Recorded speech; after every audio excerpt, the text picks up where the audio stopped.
Hi, B Ed second year knowledge and curriculum அறிவு தொகுப்பும் கலை திட்டமும் இந்த சப்ஜெக்டில் யூனிவர்சிட்டி மாடல் கொஸ்டின் பேப்பர் தான் நம்ம இன்றைக்கி டீப் அனலைஸ் பண்ணி பார்க்க போகிறோம். யூனிவர்சிட்டி மாடல் கொஸ்டின் பேப்பரில் இருக்கிற கொஸ்டின்ஸோட டாபிக் ஆன்சர்ஸு உங்களுடைய புக்கில் எந்த இடத்துல எந்த யூனிட்டில் இருக்குது அப்படின்றது பார்த்துக்கிட்டு அந்த இடத்துல யூனிவர்சிட்டி மாடல் கொஸ்டின் பேப்பர் அப்படின்னு சொல்லிட்டு மார்க் பண்ணி வச்சுக்கோங்க. உங்களுக்கு எக்ஸாமுக்கு முன்னாடி ரிவைஸ் பண்ணுறதுக்கு இது யூஸ்ஃபுல்லாக இருக்கும். ஃபஸ்ட் கொஸ்டின், அறிவின் வகைகளை விளக்குக. நேரிய சிந்தனை, தகவல், நம்பிக்கை இவற்றிலிருந்து அறிவு எவ்வாறு வேறுபடுகிறது? Describe the types of knowledge is distinguished from reason, information and belief. இதை கேட்டிருக்காங்க. இந்த ஃபஸ்ட்டு கொஸ்டின் உங்களுடைய புக்கில் ஃபஸ்ட்டு யூனிட்லேருந்து கேட்டிருக்காங்க. டைப்ஸ் ஆஃப் நாலேஜ் இதை பற்றி பார்க்குறோம். அறிவின் வகைகள். அறிவு அப்படிங்கிறது அதோட தன்மையில் அடிப்படையில் நிறைய டைப்ஸ் இருக்குது. அதில் முக்கியமானது சிலது இங்கே நம்ம பார்க்கலாம். இது இந்த டைப்ஸ் ஆஃப் நாலேஜ் இம்பார்ட்டண்ட்டான டாபிக் இது. ஏன்னா 2018 மே மந்த் உங்களுக்கு யூனிவர்சிட்டி எக்ஸாம் கொஸ்டின் பேப்பரில் கேட்டிருக்காங்க. ஸோ படிக்கும் பொழுது எக்ஸ்ட்ரா கேர் எடுத்து படிச்சுக்கோங்க. உங்களோட புக்கில் இதை நோட் பண்ணி வச்சுக்கோங்க. இதில் ஃபஸ்ட்டு டைப் நம்ம பார்க்க போகிறது முன்பே நிலைத்திருக்கிற அறிவு, அப்ரியோரி நாலேஜ். இது மனித அனுபவங்களை சார்ந்து இல்லாமல் ஏற்கனவே நிலை கொண்டிருக்கிற அறிவினை சொல்கிறது தான். நாலேஜ் தட் எக்ஸிஸ்ட் பிஃபோர், நமக்கு முன்னாடியே இருக்கிறது தான். இது கருத்தியல் தத்துவ கொள்கை, ஃபிலோசஃபி ஆஃப் ஐடியலிசம், இது இந்த மாதிரியான அறிவினை அக்செப்ட் பண்ணிக்குது. கணிதம், தர்க்கசாஸ்திரம் அதே மாதிரி போன்றவற்றில் இந்த மாதிரி அறிவு பயன்படுத்தப்படுது.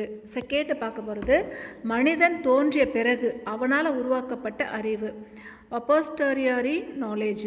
ஒரு மனிதன் தோன்றத்துக்கு முன்பிருந்தே நிலைத்திருக்கிற அறிவு அப்படிங்கிறதுக்கு மறுப்பு தெரிவிக்கிற வகையில் அமைந்து தான் பின்பு தோன்றிய அறிவு அப்படிங்கிறது.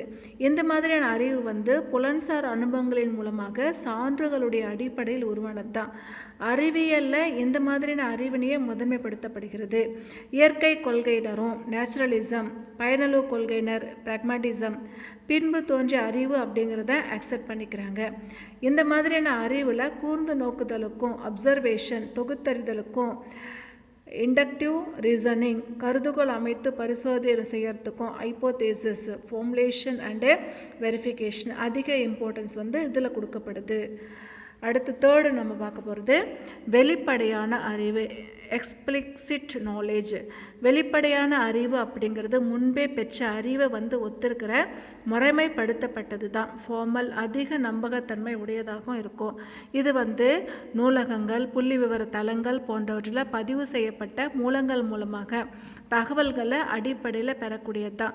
வெளிப்படையான அறிவு அப்படிங்கிறது அது அறிவியல் சார்ந்திருத்தலாக இருந்தால் கூட கலைப்பகுதி பற்றியதாக இருந்ததுனால அதை தெளிவாக சொற்கள் மூலமாக வெளியிடக்கூடிய வகையில் அமைந்திருக்கும். இது நம்ம தேர்டு பார்த்தது வெளிப்படையான அறிவு நம்ம பார்த்தோம். அடுத்து ஃபோர்த்து நம்ம பார்க்க போகிறது சொல்சோரா குறிப்புகளால் உணர்த்தப்படுகின்ற அறிவு, டாசிட் நாலேஜ்.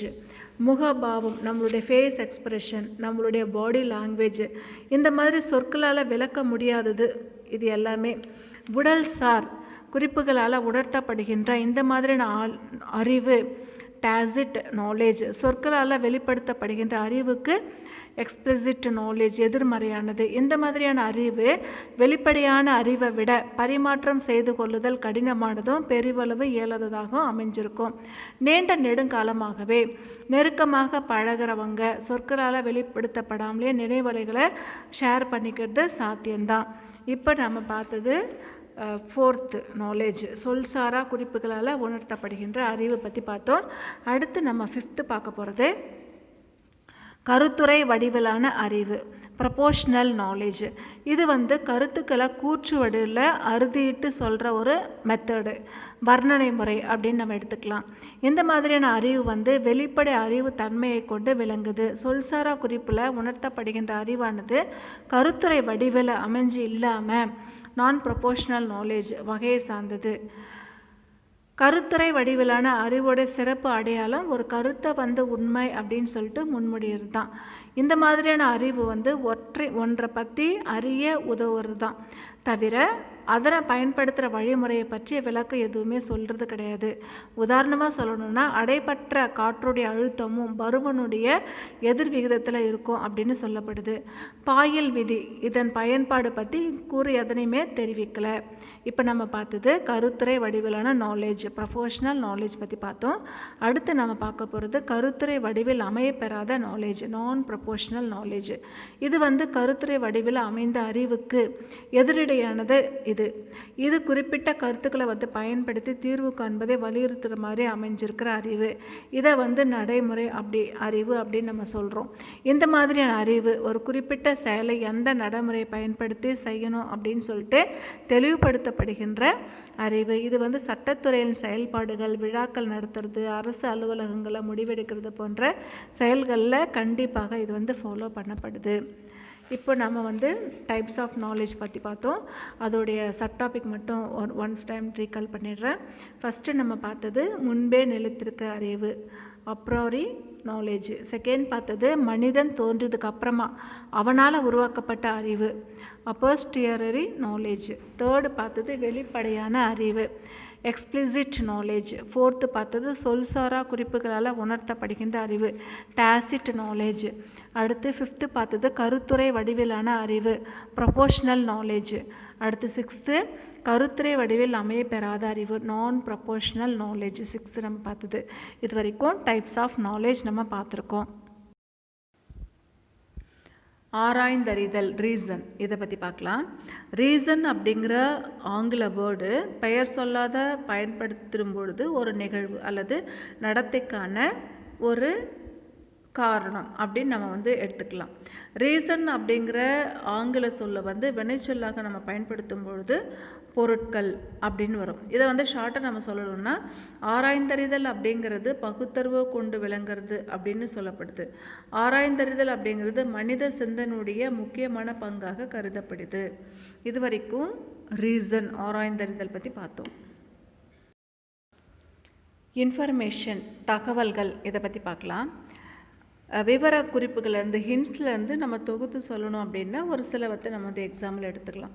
இப்போது பேங்க்கில் ஒருத்தர் அக்கௌண்ட் வச்சுருக்காங்க அப்படின்னா அந்த அக்கௌண்ட்டுடைய கணக்கு நம்ம சர்ச் பண்ணோன்னா அதில் நிறைய ஹிண்ட்ஸ் இருக்கும். எப்படின்னா தேதி வாரியாக குறிச்சிருப்பாங்க, எவ்வளோ காசு போட்டாங்க அப்படின்றது இருக்கும். அதுக்கப்புறம் செக்கு எவ்வளோ அமௌண்ட்டு போட்டாங்க, எந்த தேதியில் போட்டாங்க, எவ்வளோ பணம் எடுத்திருக்காங்க, இப்போ பணம் எவ்வளோ இருக்குது, அப்புறம் இது வரைக்கும் சர்வீஸ் டேக்ஸ் எவ்வளோ கட்டியிருக்காங்க, அது மாதிரி இன்னும் எவ்வளோ பேலன்ஸ் இருக்குது, இந்த மாதிரியெல்லாம் அதில் தனித்தனியாக கொடுத்துருப்பாங்க. காசோலை கொடுத்துருப்பாங்க. இந்த மாதிரியான விவர குறிப்புகளில் சிலவற்றை மட்டும் நம்ம உதாரணமாக சொல்லணும்னா, குறிப்பிட்ட மாதத்திற்கான பணப்பற்று, வரவு விவர குறிப்புகள் வரிசையாக இணைச்சோன்னா நமக்கு பொருள் பதிந்த ஒரு தகவல் கிடைக்கும். அதாவது இந்த விவரங்கள்லேருந்து வரிசையாக நமக்கு ப்ராசஸிங் ஆஃப் டேட்டா கிடைக்கும். எந்த தேதியில் அவங்க போட்டிருக்காங்க, எடுத்திருக்காங்க, இவ்வளோ பேலன்ஸ் இருக்குது அப்படின்ற மாதிரியான நமக்கு விவரம் கிடைக்கும். இது வரைக்கும் நம்ம தகவல்கள், இன்ஃபர்மேஷன் பற்றி பார்த்தோம். பிலீஃப், நம்பிக்கை அப்படின்னா என்ன, பிலீஃப் அதோட மீனிங். நம்பிக்கை அப்படிங்கிறது ஒன்றை எந்தவித அடிப்படை சான்றுகள் இல்லாதப்போ கூட உண்மை அப்படின்னு அக்செப்ட் பண்ணிக்கிறது தான். எக்ஸாம்பிள் சொல்லணும்னா, ஒருத்தர் நான் கடவுள் நம்பிக்கை இருக்கிறவன் அப்படின்னு சொல்லலாம். அவன் ஏன் கடவுளை நம்புகிறான், எதுக்காக நம்புகிறான், அதுக்கான தகுந்த காரணம் எதுவுமே சொல்ல முடியாமல் கூட போகலாம். அதாவது தன்னுடைய நம்பிக்கையை நியாயப்படுத்துறதுக்கான காரணம், ஜஸ்டிஃபையிங் ரீசன் எதுவுமே இல்லாமல் உன்னை உண்மை அப்படின்னு ஏற்றுக்கிறது தான் நம்பிக்கை அப்படின்ற சொல்கிறோம். சில சான்றுகள் ஒருத்தருடைய நம்பிக்கைக்கு எதிராக அமையும் போது அவர் தன்னுடைய நம்பிக்கையை மாற்றிக்கூடும். சான்றுகளை பரிசீலிக்க தயாராக இல்லாமல் கண்மூடித்தனமாக சிலவற்றை உண்மை அப்படின்னு ஏற்றுக்கிறது தான் தவறான நம்பிக்கைகள் அப்படின்னு நம்ம சொல்கிறோம். சான்றுகள் கிடைக்காத வரைக்கும் நம்பிக்கைகளே உண்மை அப்படின்னு ஏற்பதற்கான அடிப்படை தான். இப்போது இது வரைக்கும் நம்பிக்கை அப்படின்னா என்ன அப்படின்னு பார்த்தோம். செகண்ட் கொஸ்டின், புதுமையும் பண்பாடும் கல்வி முறையில் ஏற்படுத்துகிற விளைவுகளை குறித்து விவாதி. Discuss the influence of culture and modernity on theory and practice of education. இந்த செகண்ட் கொஸ்டின் உங்களுடைய புக்கில் செகண்ட் யூனிட்லேருந்து கேட்டிருக்காங்க. Culture and modernity on education, இதை பற்றி பார்க்கலாம். அதுக்கு முன்னாடி கல்ச்சர் அப்படின்னா என்ன அதை பற்றி பார்த்துடலாம். மக்கள் இந்த பூமி, வானம், நீர் போன்ற அடங்கிய ஒரு பௌதீக சூழலில் பிறந்து வளர்ந்து வாழ்கிற மாதிரி அவங்க ஒரு குறிப்பிட்ட கலாச்சார சூழலில் பிறந்து அந்த கலாச்சாரம் தன்னுடைய வம்சாவழி பரம்பரையாக அக்செப்ட் பண்ணிக்கிறாங்க. பண்பாடு பாரம்பரியத்திற்கு சமுதாயம் தான் மூல காரணமாக அமைஞ்சிருக்கு. பௌதீக சூழலிருந்து மனிதன் தன்னுடைய வாழ்க்கையை எளிதாகவும் சுகமாகவும் மாற்றிக்கணும் அப்படிங்கிறதுக்காக தனக்குத்தானே தேடி உருவாக்கி கொண்ட கருவிகள், கட்டிடங்கள், அறிவு, நம்பிக்கைகள், பழக்க வழக்கங்கள், மதிப்புகள், மனப்பான்மைகள், சம்பிரதாயங்கள், சட்டங்கள், நீதிகள் இது எல்லாத்தையுமே மனிதனுடைய கலாச்சாரம் அல்லது பண்பாடு எளிதில் அடங்கும். சமுதாய வழிமுறைகளுக்கு உட்பட்டு மனிதர்கள் ஒருத்தருக்கு ஒருத்தர் பழகிற முறை அவங்க தன்னுடைய சிந்தனை மற்றும் செயல்களுக்கு பண்பாடு மெருகூட்டுது. அதனால் கலை, மொழி, இலக்கியம், இசை, நடனம், ஓவியம், சிற்பம் இது எல்லாத்துலேயுமே கூட நம்மளுடைய கல்ச்சர் அடங்கியிருக்கும். ஒரு நாடு, தேசிய இனம், சமூக குழு இது எல்லாத்தையுமே தனித்தன்மை இருக்கும். அந்தந்த நாட்டுக்குன்னு ஒரு கல்ச்சர் இருக்கும், ஒரு சாங் இருக்கும், national song, national dance, national பறவை இந்த மாதிரிலாம் சொல்கிறோம் இல்லையா. அவங்கவுங்க நாட்டுக்குன்னு ஒவ்வொரு இது இருக்கும். அதே மாதிரி அவங்களுடைய ஆக்டிவிட்டீஸ், அவங்களோட உணவு பழக்கங்கள், அவங்களுடைய ட்ரெஸ்ஸிங் சென்ஸ் இதில் எல்லாமே கூட அந்த கல்ச்சர் அந்தந்த ஏரியாவுக்கு ஏற்ற மாதிரி கல்ச்சர் மாறும். பண்பாடு மனித இனத்துடைய சிறப்புடையது தான். விலங்குகளுக்கு பண்பாடு அப்படின்னு எதுவுமே கிடையாது. ஆனால் மனிதர்களுக்கு அந்த கல்ச்சர் இருக்குது. நம்மளுடைய பண்பாட்டை பரப்புறதுல மொழிக்கு சிறப்பான பங்கு இருக்குது. பண்பாட்டு வளர்ச்சியில் பல்வேறு சமூக குழுக்கள் பல்வேறு படிநிலைகளில் காணப்படுது. பண்பான நடத்தையையும் பழக்க வழக்கங்களையும் சொல்லிக் கொடுக்கறதுல குடும்பம், சமூக அமைப்புகளும் பெரும் பங்கு வகிக்குது. பண்படுத்துதல் அப்படின்ற வேர்டு வேளாண்மையிலும் பயன்படுத்தப்படுறதை இங்கே நம்ம ஞாபகத்தில் எடுத்துக்கணும். பண்படுத்துறது அப்படின்றது சமன்படுத்துறது, பதப்படுத்துறது அப்படின்னு நம்ம எடுத்துக்கலாம். இப்போது இதுக்கான டெஃபினிஷன் அந்த கல்ச்சருக்கு ரெண்டு பேர் அவங்களுடைய டெஃபினிஷன் சொல்லியிருக்காரு. அந்த ரெண்டு பேர் யார் யார் அப்படின்னா E.B. டெய்லர் அவருடைய ஒப்பீனியன் சொல்லியிருப்பார். இன்னொருத்தர் சதர்லேண்ட் மற்றும் வுட்வர்டு அவங்க ரெண்டு பேரும் அவங்களோட ஒப்பீனியன் அதாவது கல்ச்சரை பற்றி சொல்லியிருப்பாங்க. இப்போ E.B. டெய்லர் என்ன சொல்லியிருக்காரு அப்படின்றத பற்றி பார்க்கலாம். பண்பாடு அப்படிங்கிறது நம்மளுடைய சமுதாயத்தில் உறுப்பினராக இருந்து மனிதன் பெற்றிருக்கின்ற அறிவு, கலை, நீதி, நம்பிக்கைகள், மதிப்புகள், சட்டம், சம்பிரதாயங்கள், மொழி, இன்ன பிற ஆற்றல்கள் ஆகியவற்றை கொண்ட முழுமைதான் பண்பாடு அப்படிங்கிறது. அடுத்து சதர்லேண்ட் வுட்வர்டு என்ன டெஃபினேஷன் கொடுத்துருக்காங்க அப்படின்னு சொல்லிட்டு பார்க்கலாம். ஒரு தலைமுறை மக்கள் தங்களுடைய அடுத்த தலைமுறையினருக்கு வழங்கக்கூடிய எல்லாமே பண்பாட்டில் தான் அடங்கும். மக்களுடைய பண்பாடு அப்படிங்கிறது அவங்களுடைய சமூக பாரம்பரியத்தை குறிக்குது. பண்பாடு அப்படிங்கிறது ஒரு சிக்கலான முழுமையில் அறிவு, நம்பிக்கைகள், கலைகள், ஒழுக்க நெறிகள், சட்டம், உணவு தயாரிக்கிற முறைகள், தகவல் தொடர்பு சாதனங்கள் இது எல்லாமே அடங்கும் அப்படின்னு சொல்லிட்டு கல்ச்சருக்கு டெஃபினேஷன் கொடுக்குறாங்க சதர்லேண்ட் மற்றும் வுட்வர்டு ரெண்டு பேருமே. இது வரைக்கும் டெஃபினேஷன் பற்றி பார்த்தோம். மாடர்னிட்டி ஆன் எஜுகேஷன் இதை பற்றி பார்க்கலாம். மாடர்னிட்டி அப்படின்னா என்ன? நவீனத்துவம் அப்படிங்கிற ஒரு சொல் மரபு ரீதியானவற்றை மறுத்தொழிக்கிறது தான் அப்படின்ற ஒரு பொருள் கொள்ளப்படுது. நவீனத்துடைய இயல்புகளாக ஒரு சிலதை நம்ம சொல்லலாம். அதை இங்கே பாயிண்ட் அவுட் பண்ணி கொடுத்துருக்காங்க. ஃபர்ஸ்ட் பாயிண்ட் தனிநபர் வளர்ச்சிக்கு முன்னுரிமை கொடுக்கறது தான் நவீனத்துவம் அப்படிங்கிறது. செகண்ட் பாயிண்ட்டு சுதந்திரமும் சமத்துவமும் ஃபாலோ பண்ணுறது. தேர்ட் சமூக அறிவியல் மற்றும் தொழில்நுட்ப மாற்றங்களும் முன்னேற்றமும் கண்டிப்பாக ஏற்படும் அப்படின்னு நம்ம நம்புறது. ஃபோர்த்து மனிதத்தன்மை முழுமை பெறணும் அப்படின்னு சொல்லிட்டு நினைக்கிறது.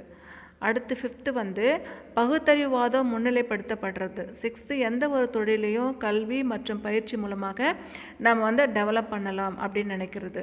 அடுத்து செவன்த்து பாயிண்ட்டு வேளாண் பொருளாதாரத்திலிருந்து தொழில் சார்ந்த பொருளாதாரத்துக்கு மாறுறது நவீனம் அப்படிங்கிறது. அடுத்து எயித்து பாயிண்ட்டு முதலாளித்துவமும் சந்தை பொருளாதாரமும் ஊக்கம் பெறுவது. நைன்த்து பாயிண்ட்டு தொழிற்சாலை மயமாக்குறது. 10th நகர்மயமாக்குறது. 11th சமய சார்பின்மையாக்குறது. அடுத்து 12th பாயிண்ட்டு ஜனநாயக அரசமைப்பு மற்றும் அதனுள் இடம்பெறும் அமைப்புகளை நிறுவுறது. எக்ஸாம்பிள் சொல்லணும்னா பாராளுமன்றம், பொது பள்ளிகள், பயிற்சி பெற்ற அதிகாரிகளை கொண்ட நவீன நிர்வாக அமைப்பு இது எல்லாமே சொல்லலாம்.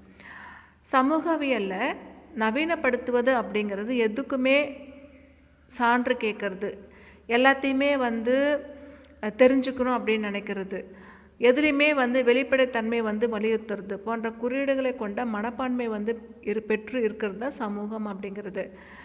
கிட்டன்ஸ் அப்படிங்கிறவர் 1994 நவீன சமூகம் அப்படிங்கிறதுக்கு டெஃபினேஷன் கொடுத்துருக்காரு. என்ன சொல்கிறார் அவருன்னு பார்க்கலாம். இதில் ஃபஸ்ட் பாயிண்ட்டு, உலகை பற்றிய கண்ணோட்டத்தில் குறிப்பிட்ட சில மனப்பான்மைகளை பெற்றிருக்கிறது. உதாரணமாக, மனித தலையீடுகளால் உலகம் மாற்றமடைய தயாராக இருக்குது அப்படின்னு நம்ம நம்பணும். செகண்ட் பாயிண்ட்டு, தொழிற்சாலைகள் மூலம் உற்பத்தி செய்கிறது, சந்தை பொருளாதாரம் போன்றவற்றை ஊக்குவிக்கிறது, பல்வேறு பொருளாதார நிறுவனங்களை தோற்றுவிக்கிறது, அதை தோற்றுவிக்கணும் அப்படின்னு ரெஃபர் பண்ணுறது. அடுத்து தேர்ட் பாயிண்ட்டு, பெருவாரியானவங்க பங்கேற்கின்ற ஜனநாயகம் தொடர்பான பல்வேறு அரசியல் நிறுவனங்களை தோற்றுவிக்கிறது. உதாரணம் சொல்லணும்னா பாராளுமன்றம், சட்டசபைகள், நீதிமன்றங்கள், வரி விதிப்பு ஆணையம், இந்த மாதிரி. அடுத்து ஃபோர்த்து பாயிண்ட்டு, தனிநபர் வளர்ச்சியை ஊக்குவிக்கிறது.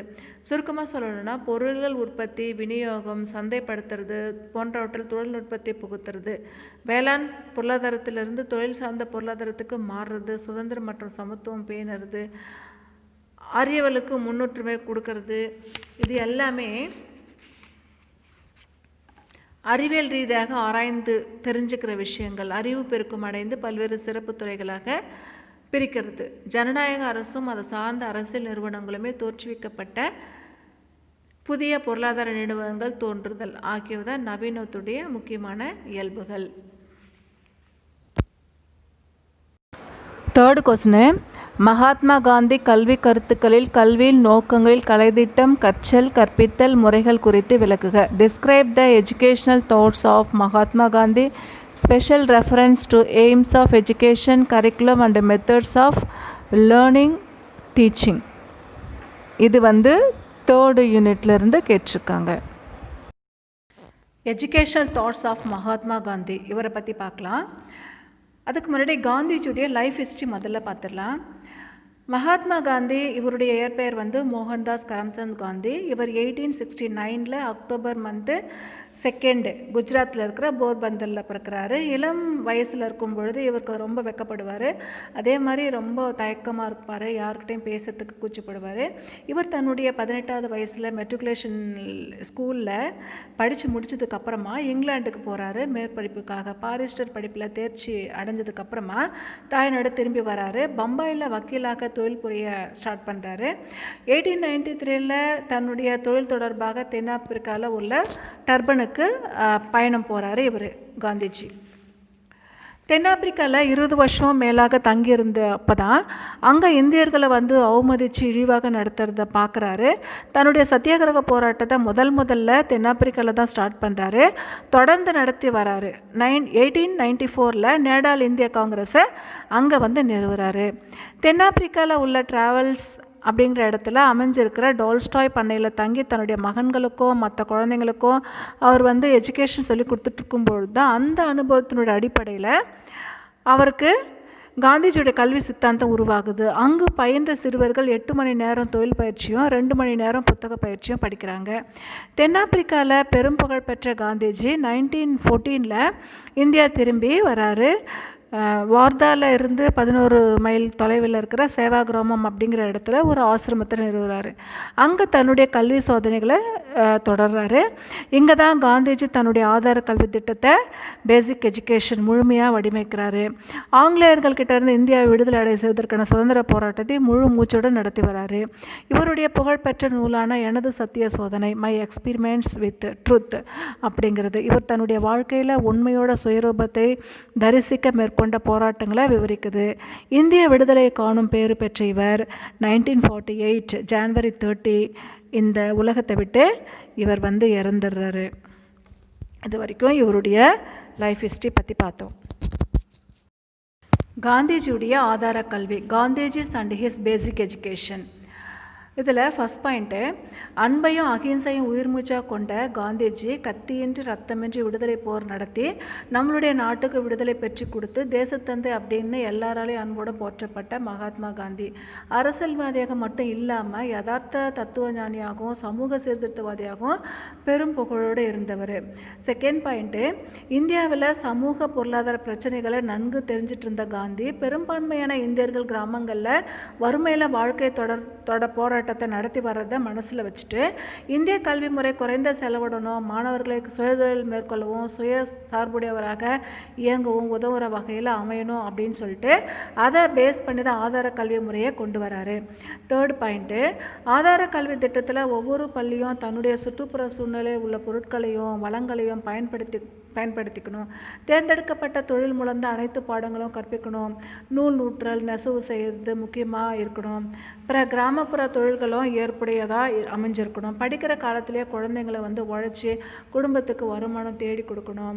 8 ஆண்டுகள் கல்விக்கு அப்புறமா கைத்தொழில் ஒன்ற வருமானம் ஈட்டி வாழ்க்கைக்கு தொழிலாக மேற்கொள்ளுதல் ஆகிய இயல்புகளை கொண்ட இந்த கல்வி முறையை இந்தியாவுக்கு மிகவும் ஏற்றது அப்படின்னு சொல்லிட்டு காந்திஜி ஆதார கல்விக்கு ரெஃபர் பண்ணுறாரு.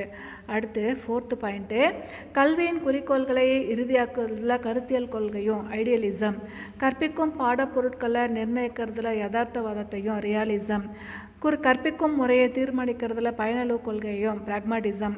காந்திஜி ஒன்று சேர்த்து தன்னுடைய கல்வி சித்தாந்தத்தை உருவாக்குகிறாரு. தன்னுடைய கல்வி சித்தாந்தத்தை நடைமுறைப்படுத்த வார்தா அப்படிங்கிற இடத்துல இருக்கிற ஆசிரமத்தில் பள்ளியை துவங்கி நடத்துகிறாரு. அதனால தான் ஆதார கல்வி திட்டம் வார்தா கல்வி திட்டம் அப்படின்னும் அழைக்கப்படுது. 1937 காங்கிரஸ் கட்சி 9 இந்திய மாநிலங்களில் அரசு அமைச்சவுடன் வார்தா திட்டத்தை நடைமுறைப்படுத்துது. ஆனால் செயலாற்றல் செய்கிறதுல ஏற்பட்ட பிரச்சனைகள்னால இந்த திட்டம் எதிர்பார்த்த அளவு வெற்றி பெற முடியாமல் 1950 இந்த வார்தா கல்வி திட்டம் முடங்கி போயிடுச்சு. இது வரைக்கும் காந்திஜியுடைய ஆதார கல்வி பற்றி பார்த்தோம். காந்திஜியுடைய கல்வியின் உடனடி குறிக்கோள் இமிடியேட் எய்ம்ஸ். இதில் ஃபஸ்ட் பாயிண்ட்டு, தன்னையும் தன்னுடைய குடும்பத்தையும் காப்பாற்றுற அளவுக்கு பொருளீட்டு திறனும் இருக்கணும், ப்ரொடக்டிவ் எஃபெக்டிவ்லி. செகண்ட் பாயிண்ட்டு, பண்பாட்டினை பாதுகாத்து மேம்படுத்துறது, இம்பேரிங் கல்ச்சர். தேர்டு பாயிண்ட்டு, நன்னடத்தையை வளர்க்குறது. அடுத்து 4th பாயிண்ட்டு, குடியுரிமை பயிற்சி கொடுக்கறது, ட்ரைனிங் இன் சிட்டிசன்ஷிப்பு. இது வரைக்கும் கல்வியுடைய உடனடி குறிக்கோளாக இமிடியேட் எய்ம்ஸ் காந்திஜி என்ன சொல்கிறார் அப்படின்றத பற்றி பார்த்தோம். கல்வி ஏற்பாடு கரிக்குலம். நம் நாட்டு புற சூழல், சமூக சூழல், நாட்டு மக்களுடைய வாழ்க்கை ஆகியவற்றோடு தொடர்புடைய அனைத்து பாடங்களுமே காந்திஜி வலியுறுத்திய கல்வி ஏற்பாட்டில் இடம்பெற்றது. தாய்மொழி வாயிலாக சொல்லிக் கொடுக்கணும், ஏற்புடைய கைத்தொழிலில் பயிற்சி பெற்று திறன் பெறணும், இதுக்கெல்லாமே காந்திஜி இம்பார்ட்டன்ட் கொடுத்தாங்க. ஏன்னா செயல் வழி கற்றல், லேர்னிங் பை டூயிங் மற்றும் கற்பும் போதே பொருளீட்டுறது, ஏர்னிங் வைல் லேர்னிங், இதை அவருடைய கல்வி சித்தாங்களில் இம்பார்ட்டண்ட்டானது. கற்பித்தல் முறை, மெத்தட்ஸ் ஆஃப் டீச்சிங். கல்வியில் முக்கியமான கூறா கைத்தொழில் லேர்ன் பண்ணுறாரு. ஏன்னா கைத்தொழில் ஏனைய பாடங்களோட ஒரு பாடமாக இல்லாமல் எல்லா பாடங்களையும் ஒருங்கிணைக்கிற சாதகமான இருக்கணும் அப்படின்னு சொல்லிட்டு காந்திஜி நினைக்கிறாரு. இந்த மாதிரி கைத்தொழிலை முதன்மைப்படுத்தி ஒருங்கிணைச்சு கற்பித்தல் நடக்கும் பொழுது செய்து கற்றலுக்கு லேர்னிங் பை டூயிங் வழிவகை செய்யப்படுது. வாழ்க்கைக்கு தொடர்பில்லாத விஷயங்களை மனப்பாடம் செஞ்சு யாருக்கும் எந்த விதமான பிரயோஜனமும் கிடையாது. கல்வியை திட்டமிடுதல், எஜுகேஷ்னல் பிளானிங். 6 இயர்ஸ்லேருந்து 14 இயர்ஸ் வரைக்கும் எல்லாருக்குமே இலவசமான கட்டாய கல்வி கொடுக்கணும் அப்படின்னு சொல்லிட்டு காந்திஜி நினைக்கிறாரு. இது தொடக்க கல்வியோட கல்வி முடியறது மட்டும் கிடையாது, மாறாக மெட்ரிகுலேஷன் தேர்வு வர அரசே பள்ளி கல்விக்கு பொறுப்பேற்று நிதி வசதி அளிக்கணும். அடுத்து ஒழுக்கம், டிசிப்ளின், ஒழுக்கம் கட்டுப்பாடு. சர்வ சமய போதனையையும் நன்னடத்தை பயிற்சியும் காந்திஜி ஆதரிக்கிறாரு. கூட்டு வாழ்க்கையில் ஒவ்வொருத்தரும் தங்களுடைய வேலைகளை செவ்வனே செய்ய பழகிறது, சுய கட்டுப்பாடு, இதுக்கெல்லாமே வழிவகுக்கும். சுய கட்டுப்பாடும் அக ஒழுக்கம் வலியுறுத்தப்படணும். அவர் குறிப்பிடும் கட்டுப்பாடு சமூக கட்டுப்பாட்டிற்கு இசைவான போக்கு தான். அடுத்து டீச்சருடைய ரோல், ஆசிரியருடைய பங்கு என்ன எஜுகேஷனில். தொழில் பயிற்சி, ப்ரொஃபஷனல் ட்ரைனிங், பாடத்தில் தேர்ச்சி பெற்று கடமை உணர்வோடும் உற்சாகத்தோடும் ஆசிரியர்கள் பணி புரிவது மட்டும் இல்லாமல் மாணவர்களுக்கு ஒரு முன்மாதிரியாகவும் மோடல்ஸ் ஆஃப் லிம்பர் நடந்துக்கணும். ஆசிரியர் மாணவரிடையே பரஸ்பர மதிப்பு, நம்பிக்கை இழையோடணும். மாணவர்கள் ஆசிரியர்களை பெற்றோர்கள் மாதிரி நினைக்கணும், நேசிக்கணும், அன்பு காட்டணும். மரியாதையோடைய டீச்சர்ஸ் கிட்ட ஸ்டூடெண்ட்ஸ் நடந்துக்கணும். இது எல்லாமே ஒரு டீச்சருடைய ரோல். டீச்சர் ஸ்டூடெண்ட்ஸுடைய ரிலேஷன்ஷிப் பற்றி காந்திஜி சொல்லியிருக்காரு. ஆதார கல்வியுடைய சிறப்பு அம்சங்கள். இதில் ஃபஸ்ட் பாயிண்ட்டு 6 இயர்ஸ்லேருந்து 14 இயர்ஸ்க்கு வரைக்கும் எல்லா மாணவர்களுக்கும் கட்டாயமான இலவச கல்வி கொடுக்கணும். செகண்ட் பாயிண்ட்டு தேர்ந்தெடுத்த கைத்தொழில் வழிக்கல்வி கிராஃப்ட் சென்டர்டு எஜுகேஷன் கொடுக்கணும். தேர்டு பாயிண்ட்டு அனைத்து பாடங்களுக்குமே தேர்ந்தெடுக்கப்பட்ட கைத்தொழிலோடு இணைக்கப்படணும். ஃபோர்த்து பாயிண்ட்டு உற்பத்தியோடு இணைந்த கல்வி செயல்முறை இருக்கணும். அடுத்து ஃபிஃப்த்து பாயிண்ட்டு மாணவர்களும் டீச்சர்ஸும் பள்ளியிலேயே தங்கி எளிய கூட்டுறவு வாழ்க்கை முறையை ஃபாலோ பண்ணணும். அடுத்து சிக்ஸ்த்து பாயிண்ட்டு மாணவர்களுடைய தாய்மொழி தான் பயிற்சி மொழியாக இருக்கணும். அடுத்து செவன்த்து பாயிண்ட்டு சமய நன்னடத்தை பயிற்சிக்கு இம்பார்ட்டன்ஸ் கொடுக்கணும். இதுதான் இவருடைய ஆதார கல்வியுடைய சிறப்பு அம்சங்கள். இது வரைக்கும் காந்திஜியுடைய எஜுகேஷ்னல் தாட்ஸ் பார்த்தோம். இது வரைக்கும் இந்த காந்திஜி கொஸ்டின் முடிஞ்சது. தாகூர் கிருஷ்ணமூர்த்தி பார்வையில் கற்பிக்கும் சூழலில் சுதந்திரம் என்பதை விவாதி. Discuss the views of Tagore and Krishnamurti on relationship of freedom in learning environment. இந்த 4th கொஸ்டின் உங்களுடைய புக்கில் 4th யூனிட்லேருந்து கேட்டிருக்காங்க. Relationship of nationalism, universalism and secularism with education with special reference to Tagore and Krishnamurti. இதை பற்றி தான் இன்றைக்கி நம்ம பார்க்க போகிறோம். கல்வியில் நாட்டு சார்பு, அனைத்துலக சார்பு, மத சார்பின்மை பற்றிய தாகூர், ஜே. கிருஷ்ணமூர்த்தி அவங்களுடைய பார்வையில் இது தான் இன்றைக்கி டாப்பிக்கு. முதல்ல தாகூரும் கிருஷ்ணமூர்த்தியும் நேஷ்னலிசம் பற்றி என்ன நினைக்கிறாங்க அதை முதல்ல பார்த்துடலாம். இதில் தாகூர் நேஷ்னலிசம் பற்றி தாகூர் சொல்கிற கருத்துக்களை முதல்ல பார்த்துடலாம். இதில் ஃபஸ்ட் பாயிண்ட்டு ரவீந்திரநாத் தாகூர் உண்மையான நாட்டுப்பற்றுடைய கல்வியாளர். அவர் நாட்டுக்களித்த கீதாஞ்சலி அப்படிங்கிற தேசிய கீதம் தான் இதற்கு சான்று. செகண்ட் பாயிண்ட்டு தாகூருடைய ஸ்ரீநிகேதன் கிராம சீரமைப்பு பயிற்சி நிலையம் அவருடைய நாட்டு சார்பில் நடைமுறை கல்விக்கூறு இந்திய குடிமை தொழில்கள்லையும் கிராம கைத்தொழில்கள்லையும் பயிற்சி கொடுத்தாரு. இங்கு குடிமை பயிற்சியும் அளிக்கப்பட்டது. நல்ல இந்திய குடிமகனாக இந்த பயிற்சி உதவுது. தேர்ட் பாயிண்ட்டு காலை பயிற்சி வகுப்புகளை முடிச்சுட்டு அதுக்கப்புறம் கிராமத்தில் கிராம கலை நிகழ்ச்சிகளும் கிராம மக்களுக்கு எழுத்தறிவு புகற்றும் தான் மேற்கொள்ளப்பட்டது. இந்தியா அதன் கிராமங்களில் தான் வாழுது அப்படிங்கிற தத்துவத்துடைய அடிப்படையில் தாகூர் செய்த மிகப்பெரிய நாட்டுப்பற்று மிக்க கல்வி முறை இது.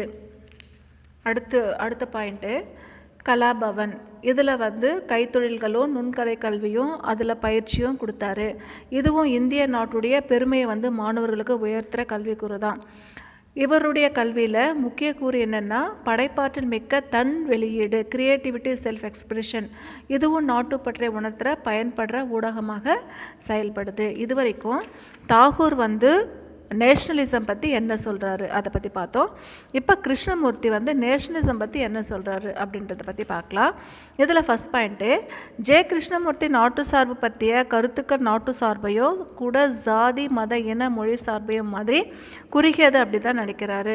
இதுதான் இவருடைய கூற்று. அடுத்த பாயிண்ட்டு நாட்டு சார்பு எப்போவுமே போர்களை தான் ஏற்படுத்துது.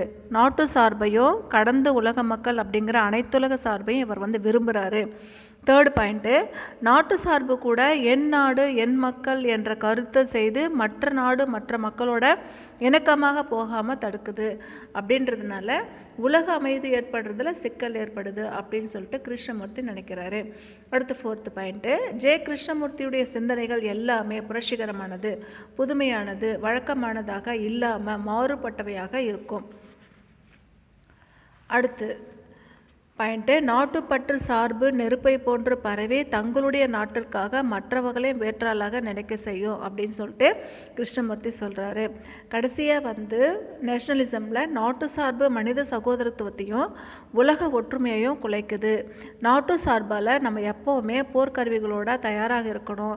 நம்மளுடைய பிள்ளைகளை நம்ம நாட்டு சார்பால் அவங்க வாழ்க்கையை அழிக்க போகிறோம் அப்படின்னு சொல்லிட்டு கிருஷ்ணமூர்த்தி நேஷ்னலிசம் பற்றி அவருடைய ஒப்பீனியனை சொல்லியிருக்காரு. இப்போ தாகூர் யூனிவர்சலைசேஷன் பற்றி என்ன சொல்கிறாரு அவருடைய கருத்துக்களை பற்றி பார்க்கலாம். இதில் ஃபஸ்ட் பாயிண்ட்டு குருதேவர் என்றழைக்கப்பட்ட தாகூர் 1901 புதிய கல்விக் கொள்கைகளோட தொடங்க பெற்ற பள்ளியை சாந்திநிகேதன் ஒரு பன்னாட்டு பல்கலைக்கழகமாக விஸ்வபாரதியாக மேம்படுத்துகிறாரு. விஸ்வபாரதியுடைய முக்கியமான நோக்கங்கள் அதை பற்றி பார்க்கலாம். மேலை நாடு, இதில் ஃபஸ்ட் பாயிண்ட்டு, மேலை நாடுகளுக்கும் கீழ்திசை நாடுகளுக்கும் சிறப்பான இந்திய நாட்டிற்கும் இடையே ஒன்றுக்கொன்று ஒற்றுமையை வளர்க்குறது உலக அமைதிக்கு வழிவகுக்கும். இது வந்து ஃபஸ்ட் பாயிண்ட்டு. செகண்ட் பாயிண்ட்டு, கீழ் நாட்டுக்கும் பண்பாட்டை மற்ற நாட்டினருக்கும் கற்பிக்கிறது. தேர்டு பாயிண்ட்டு, கிராம சீரமைப்பு. அடுத்து ஃபோர்த்து பாயிண்ட்டு, தனக்குரிய அஞ்சலகம், மருத்துவமனை, தொழில்கூடம், அச்சுக்கூடம் இவைகள் மூலம் உயர் தொழிற்கல்வியை வந்து சொல்லிக் கொடுக்கறது. அடுத்த பாயிண்ட்டு, விஸ்வபாரதி நாட்டு சார்புக்கோ அனைத்துலக சார்புக்கோ ஒரு பாலமாக நடைமுறை செயலாக அமைஞ்சு வழிகாட்டுது. சீன பவன் மூலமாக மதம், தத்துவம், வழி, உயர்கல்வி இது எல்லாமே கொடுக்கப்படுது. ஹிந்தி பவன் மூலமாக எல்லா நாட்டில் இருக்கிறவங்களுக்கும் ஹிந்தி மொழி சொல்லிக் கொடுக்கப்படுது, விருப்பம் இருக்கிறவங்களுக்கு மட்டும்தான் அது. அத்தியாபக் சிக்ஷா பவன் மூலமாக பன்னாட்டவருக்கும் எல்லாருக்குமே ஆசிரியர் பயிற்சி கொடுக்கப்படுது. இது வரைக்கும் நம்ம பார்த்தது தாகூருடைய யூனிவர்சலேஷன் பற்றி பார்த்தோம். இப்போ கிருஷ்ணமூர்த்தியுடைய யூனிவர்சலேஷன், அவருடைய தனிப்பட்ட கருத்து, இதை பற்றி பார்க்கலாம். நாட்டுப்பற்ற மட்டும் இல்லாமல் மதம், மொழி, இனம், ஜாதி போன்ற எந்த ஒரு வேற்றுமையும் கிருஷ்ணமூர்த்தி சாடுறாரு. அவருடைய எல்லா கருத்துக்களுமே ஒரே உலகம், ஒரே மக்கள் அப்படின்னு தான் அமைஞ்சிருந்தது. இதற்கு காரணம் என்னென்னா, இந்த மாதிரியான கருத்து அல்லது அனைத்துலக சார்பு மட்டும்தான். வெறுப்பு, தாழ்வுணர்ச்சி, தனக்கே சொந்தம், பொசசிவ்னஸ் வருது இல்லையா, இந்த மாதிரி இது என்னோட பொருள், என்னோட நாடு, என்னோட உறவு அப்படின்னு நினச்சிக்கிறோம். உலக மக்கள் யாவருமே வந்து அன்பு, பரிவு இது மாதிரி வாழ உதவுது. இதனால் போர்களை வந்து களையப்பட்டு உலக அமைதி நிலவர மக்களும் எதிர்கால சந்ததியும் நிம்மதியாக மனநிறைவுடன் வாழ முடியும். அடுத்து, எந்த ஒரு குழுவுடனும் சார்பு இருந்தாலும் அதை பாதுகாப்பாக இருக்கணும் அப்படின்ற போர், வன்முறை ஆகிய வந்து ஏற்படுத்துது. அதனால் எந்த ஒரு சார்பும் இல்லாமல் உலகம் குடிமகனாக வாழ, மக்கள் மகிழ்ச்சியுடன் வாழ முடியும் அப்படிங்கிறது இவருடைய ஆணித்தரமான கருத்து. இப்போ கிருஷ்ணமூர்த்தி வந்து யூனிவர்சலேஷன் பற்றி என்ன சொன்னார் அப்படின்றத பற்றி பார்த்தோம். அடுத்து தாகூர் கல்வியுடைய சமய சார்பின்மை, செக்யூலரிசம் பற்றி தாகூர் என்ன சொல்கிறாரு அப்படின்றத பற்றி பார்க்கலாம். இந்திய பண்பாட்டில் சமயம், ஆன்மீக கருத்துக்களை மேல்நாட்டு அறிவியல் கருத்துக்களோட தொடர்புபடுத்தி பன்னாட்டு மாணவர்களுக்கும் கற்பிக்கிறாரு. அடுத்த செகண்ட் பாயிண்ட்டு, சமயம், ஆன்மீகம் பாரம்பரிய பண்பாட்டை இப்போது மாறி வர்ற சமுதாய மாற்றத்துக்கு ஏற்ற மாதிரி அனைத்துலக சார்பை ஏற்படுத்துகிற வகையில் ஒருங்கிணைக்க முயற்சிக்கிறாரு. தேர்டு பாயிண்ட்டு, கீழ்நாடு, மேல்நாடு போன்ற நாடுகளுடைய பண்பாட்டை கற்பிக்கிறது மூலமாக சமய சார்பின்மை கருத்துக்களை உருவாக்குறாரு. அடுத்து சீன மதம், தத்துவம் பற்றி சீன பவனம் கற்பிக்கப்படுது. மத சார்பின்மைக்கு அது வந்து துணை போகுது. அடுத்து இஸ்லாமிய ஆய்வு பிரிவு தனியாக செயல்படுத்தப்பட்டது. ஒன்றே அவர் சர்வ மத கொள்கையை பரப்பினார் அப்படின்றதுக்கு போதிய சான்று. இது வரைக்கும் வந்து நம்ம செக்யூலரிசம் பற்றி, தாகூருடைய ஒப்பீனியன் பற்றி பார்த்தோம். இப்போ கிருஷ்ணமூர்த்தி செக்குலரிசம் பற்றி என்ன சொல்கிறாரு, மத சார்பின்மை அப்படின்றத பற்றி பார்க்கலாம். கல்வியும் சமய சார்பின்மையும் பற்றிய கருத்துக்கள், இது வந்து கிருஷ்ணமூர்த்தியோடது. பெரும்பாலான கல்வியாளர்கள் நாட்டு சார்பு ஏற்படுவதற்கான ஜாதி, மத, இன, மொழி வேறுபாடுகளை களைய வேணும் அப்படின்னு நினைக்கிறாங்க. இவர் நாட்டு சார்புக்காக கூட வேறுபாடுகள் தேவை இல்லை. இதனால் தன் பொருள் அப்படின்ற குறுகிய மனப்பான்மையும் மற்றவங்களை தாக்குற உணர்வும் எழும். இது வந்து மதத்திற்கும் பொருந்தும் அப்படின்னு சொல்கிறாரு. மரபு வழி பழமையான மதங்களை பற்றி சொல்லும் பொழுது இது வந்து பல சடங்குகள், மூட நம்பிக்கைகளோட தொகுப்பு அப்படின்னு சொல்கிறாரு. பின்னால் ஏற்பட்ட மதங்களும் பார்க்க அழகு நிறைந்த சூழலில் சொற்புரட்டு கொண்டது தான் அப்படின்னு சொல்கிறாரு. மதம் அப்படிங்கிறது சொல்புரட்டு மட்டுமே. கோவிலுக்கு போகிறது, சில ஒழுக்க நெறிகள் வந்து ஃபாலோ பண்ணுறது, திரும்ப செய்கிறது, ஒரே மாதிரி செயல்படுறது, காப்பிரைட் மாதிரி மற்றவங்கள பார்த்து செய்கிறது எல்லாமே. இதனால் உங்களுடைய மதம் இதயத்திற்கு எந்த நன்மை ஏற்படுறது கிடையாது, வெறும் வெற்றிடமும் ஆற்றலின்மை தான் உருவாக்கும் அப்படின்னு கிருஷ்ணமூர்த்தி சொல்கிறாரு. மதம் அப்படிங்கிறது ஒரு ஆராய்ச்சியாக இருக்கணும். வெறும் கற்களுக்கு மாலை போட்டு பல சடங்குகளை செய்கிறது கிடையாது, சில நம்பிக்கைகள் மட்டும்தான்.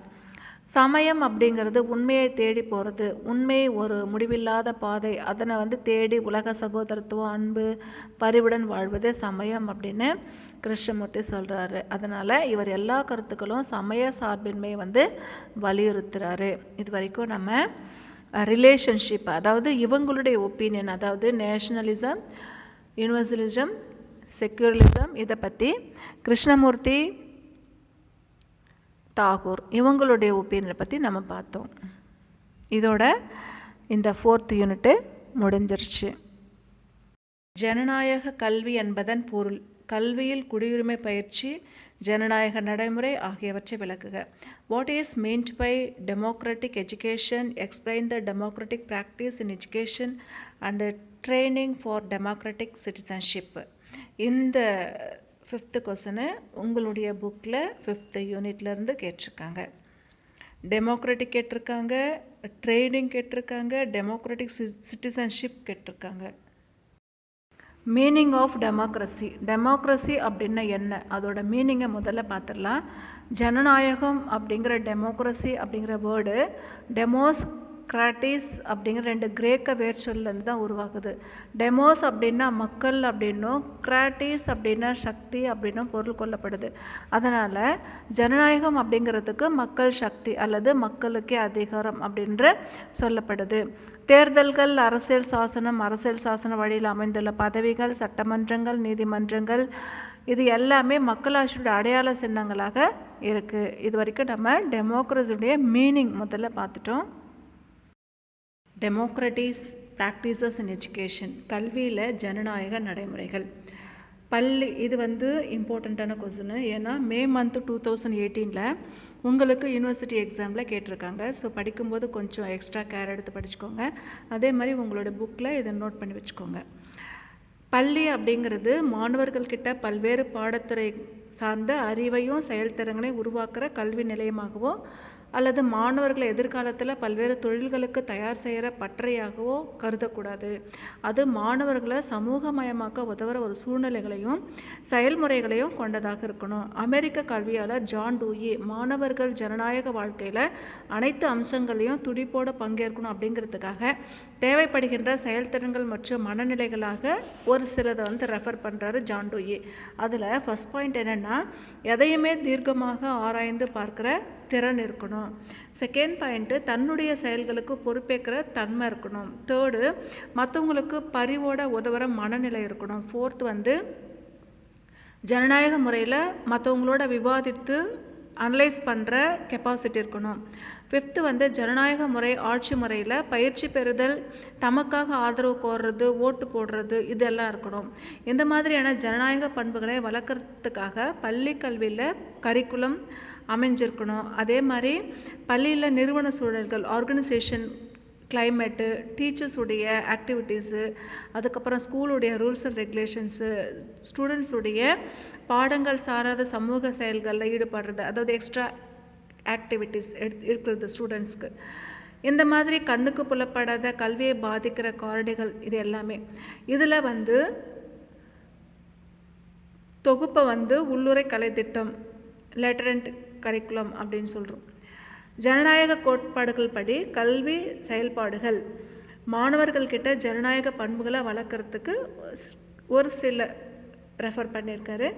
இதில் ஃபஸ்ட்டு ஒன் வந்து தலைமை ஆசிரியர் பள்ளிக்கூட நிர்வாகம் பற்றிய முக்கியமான செயல்களில் ஆசிரியர் குழுவை வந்து கலந்தாலோசித்து முடிவு பண்ணணும்.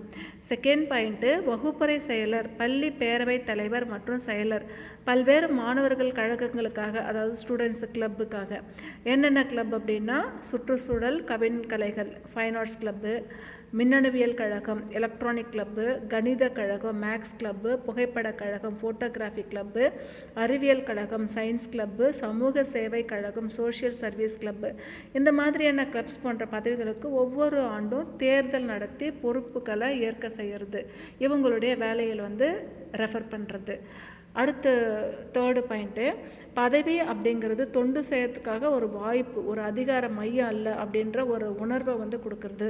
ஃபோர்த்து பாயிண்ட்டு, தலைமை ஆசிரியர் ஆசிரியர் உறவு, ஆசிரியர் ஸ்டூடெண்ட்ஸ் உறவு, இது வந்து கண்ணியமாக இருக்கிறதுக்கு பழகிக்கிறது. அடுத்து ஃபிஃப்த்து பாயிண்ட்டு, தன்னுடைய பள்ளியை பற்றின ஒரு பெருமிற உணர்வு வளர்கிற வகையில் அனைவருமே நடந்துக்கணும். சிக்ஸ்த்து பாயிண்ட்டு, ஆசிரியர்களுக்கும் மாணவர்களுக்கும் மதிப்பு கொடுக்கறது. செவன்த்து பாயிண்ட்டு, சமுதாயத்தில் அனைத்து பிரிவினரையும் சமமாக நடத்துறது.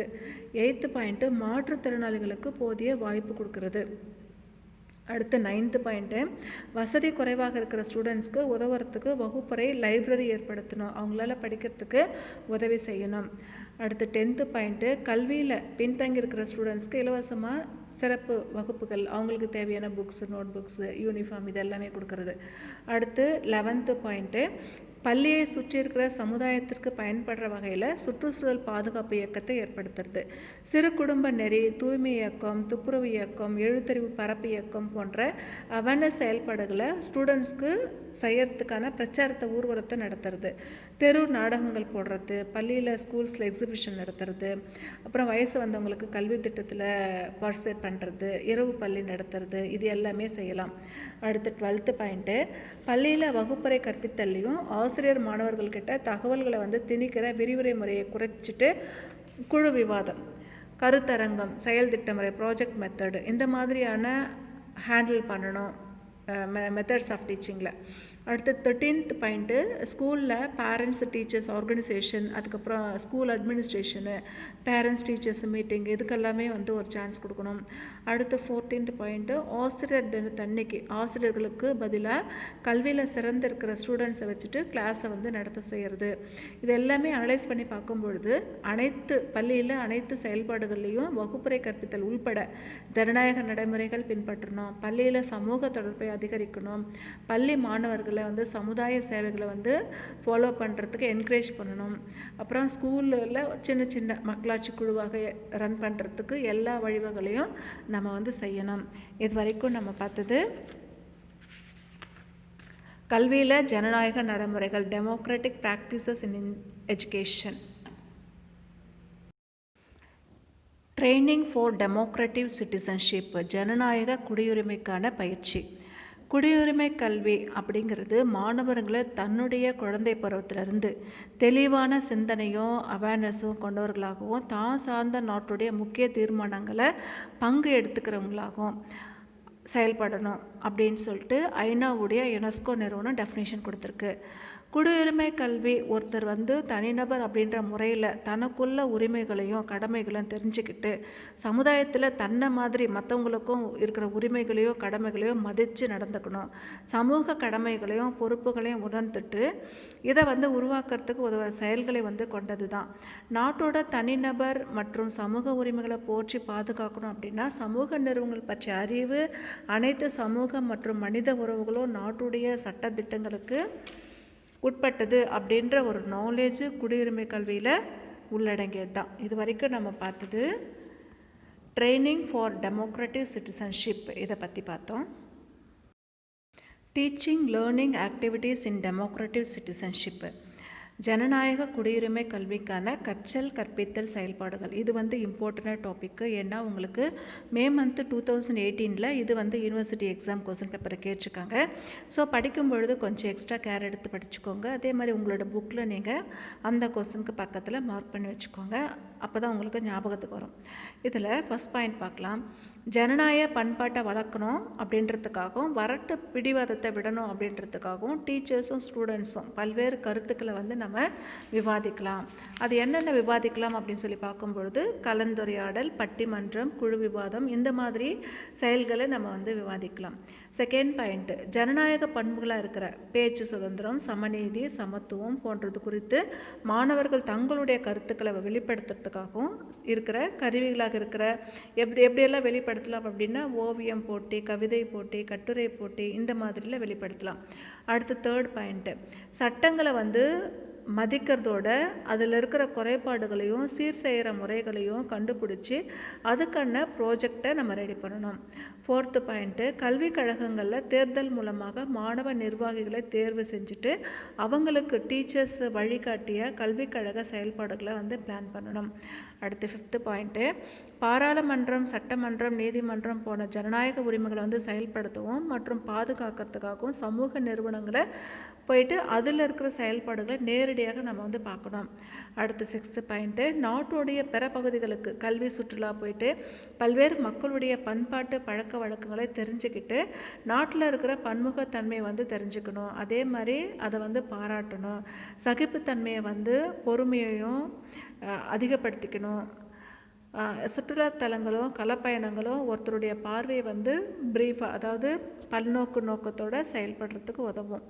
அடுத்து 7th பாயிண்ட்டு, பன்னாட்டு உணர்வை வளர்க்குறதுக்காக பண்புகளான என்னென்ன பண்புகள் அப்படின்னு சொல்லி பார்க்கும் பொழுது சகோதரத்துவம், பணி கலாச்சாரங்களை ஏற்றுக்கிற மனப்பான்மை, வேற்றுமையுடைய ஒற்றுமை காண்ற மனப்பக்குவம் போன்றவற்றை பின்வரும் வகுப்பறை செயல்கள் மூலமாக நம்ம தெரிஞ்சுக்கலாம். இப்போது பன்னாட்டு உறவை வளர்க்கணும் அப்படின்னா என்னென்ன செயல்முறைகள் அப்படின்றத பற்றி நம்ம ஒவ்வொன்றா பார்க்கலாம். இது ஃபஸ்ட்டு பாயிண்ட்டு, ஒவ்வொரு மாணவனும் உலக நிகழ்வுகள் அப்படின்னு ஒரு ஹெட்டிங் கொடுத்துட்டு ஒரு நோட்டு புத்தகத்தில் என்னென்ன நடக்குது வேர்ல்டு லெவலில் அப்படின்றது நோட் பண்ணணும். செகண்ட் பாயிண்ட்டு, மற்ற நாட்டை பற்றின வரலாறு, சமூக அறிவியல் மற்றும் கலாச்சாரம் இது எல்லாமே படிச்சுட்டு ஹிண்ட்ஸ் எடுத்து வச்சுக்கணும். மற்ற மாணவங்களுக்கு என்கரேஜ் பண்ணுறதுக்கு நல்லாயிருக்கும். தேர்ட் பாயிண்ட்டு, பல்வேறு ஆதாரங்களோட கிடைத்த மாதிரிகளை வச்சுட்டு ஒரு மியூசியம் அமைக்கலாம். அடுத்து 4th பாயிண்ட்டு, ஆசிரியருடைய வழிகாட்டலோடு உலகத்தில் பல்வேறு நாடுகளில் பாராளுமன்றங்களோட நடவடிக்கைகள், உலக பொது அமைப்புகள், ஐநா போன்றவற்றுடைய நடவடிக்கைகள் ஆகியவற்றினை நாடகமாக நம்ம நடித்து காட்டலாம். அடுத்து 6th பாயிண்ட்டு, உலக முக்கியத்துவம் வாய்ந்த விஷயங்கள் பற்றின கருத்தரங்குகளுக்கு ஏற்பாடு செய்யலாம். இது வரைக்கும் நம்ம பார்த்தது learning activities in democratic citizenship பார்த்தோம். ஆல்பர்ட் ஆலிவர், பிலிப் பீனிக்ஸ் ஆகியோருடைய பார்வையில் கலைத்திட்ட கருத்தை விவரி. Discuss the concept of curriculum as viewed by Albert Oliver and Philip Phenix. இது உங்களுடைய நாலேஜ் அண்ட் கரிக்குலம் புக்கில் 6th யூனிட்லேருந்து கேட்டிருக்காங்க. அடுத்த topic changing concepts of curriculum. Albert Oliver என்பவருடைய கருத்துப்படி கலைத்திட்டம் அப்படிங்கிறது கல்வி நிகழ்ச்சி நிரல் அப்படின்னு சொல்கிறாரு. இந்த நிரலில் 3 முக்கிய கூறுகள் இருக்குது. அதில் ஃபஸ்ட்டு ஒன் கற்க வேண்டிய பாடப்பொருள், ப்ரோக்ராம் ஆஃப் ஸ்டடீஸ் சப்ஜெக்ட்ஸ். ரெண்டாவது கற்பதற்கான செயல்கள், பெற வேண்டிய அனுபவங்கள், program of activities or experience. Third வழிகாட்டுதல் தொடர்பான செயல்முறைகள், ப்ரோக்ராம் ஆஃப் கைடன்ஸ். வெவ்வேறு கல்வியாளர்கள் இந்த 3 கூறுகளுமே ஏதாவது ஒன்றுன்னு வலியுறுத்தி தங்களுடைய கருத்துக்களை முன்வைக்கிறாங்க.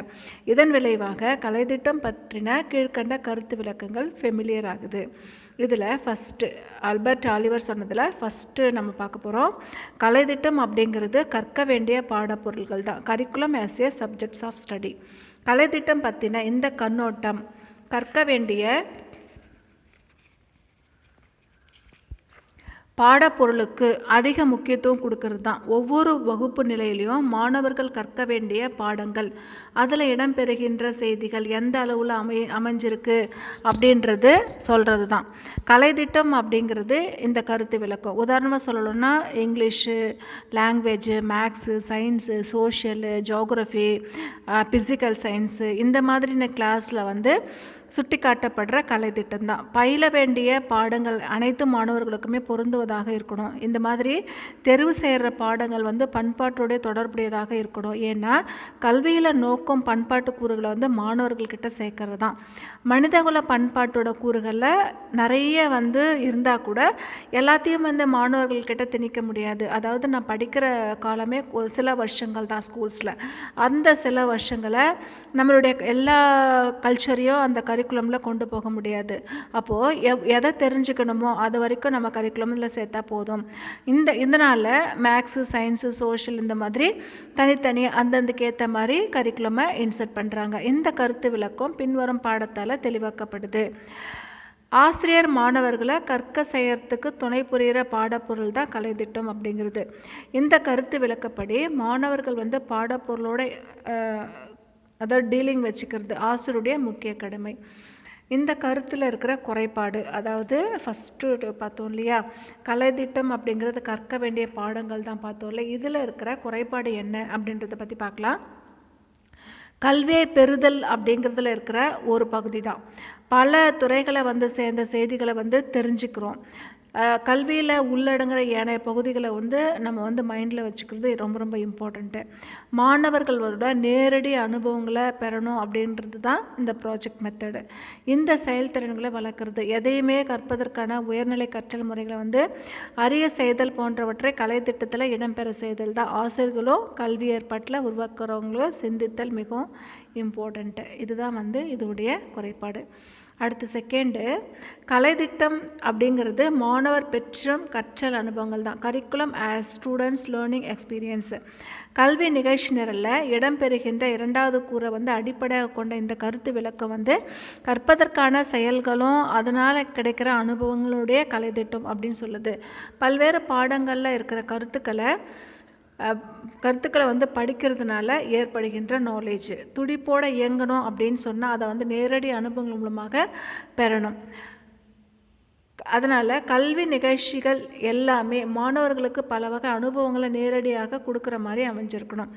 அனுபவம் அப்படிங்கிறது செயல்களில் ஈடுபடுறதுனால விளையிறது தான். அதாவது கலைத்திட்டம் அப்படிங்கிறது பள்ளிக்கு உள்ளவும் வெளியவும் மாணவர்களுக்கு அளிக்கக்கூட வேண்டிய கற்றல் அனுபவங்கள் தான். ஆசிரியருடைய துணையோட மாணவர்கள் ஈடுபடுற அனைத்து செயல்களுமே அவற்றில் மூலம் பெறும் அனுபவங்களும் கல்வியின் நோக்கங்களை அடைய உதவுறதாக இருந்தாலும் அதை கலைத்திட்டத்தில் உள்ளடக்கிற மாதிரி கருதப்படுது.